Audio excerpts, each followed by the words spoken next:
കൊച്ചുകുട്ടികൾക്കെതിരായ പീഡന വാർത്തകളിൽ തലകുനിച്ച കേരളം. സംസ്ഥാനത്തിന്റെ വിവിധ ഭാഗങ്ങളിൽ പ്രായപൂർത്തിയാകാത്ത പെൺകുട്ടികളെ പീഡിപ്പിച്ച നിരവധി സംഭവങ്ങളാണ് ഇന്ന് റിപ്പോർട്ട് ചെയ്തത്.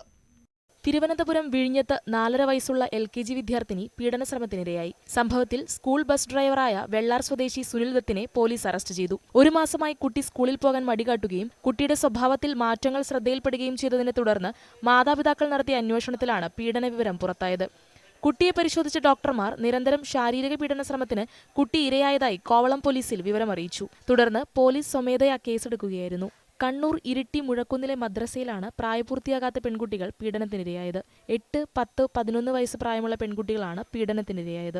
സംഭവത്തിൽ മദ്രസ അധ്യാപകൻ വയനാട് വെള്ളമുണ്ട സ്വദേശി മുഹമ്മദ് റാഫിയെയാണ് പോലീസ് അറസ്റ്റ് ചെയ്തത്. പോക്സോ നിയമം ചുമത്തിയായിരുന്നു അറസ്റ്റ്. കുറെ നാളായി മദ്രസയിലെ വിദ്യാർത്ഥികളെ ഇയാൾ പീഡിപ്പിച്ചു വരികയായിരുന്നു. തൃശൂർ പുതുക്കാടാണ് പ്രായപൂർത്തിയാകാത്ത ഭിന്നശേഷിയുള്ള പെൺകുട്ടി പീഡനത്തിനിരയായത്. കേസിൽ അയൽവാസികളായ 2 പേരെ പോക്സോ കോടതി റിമാൻഡ് ചെയ്തു.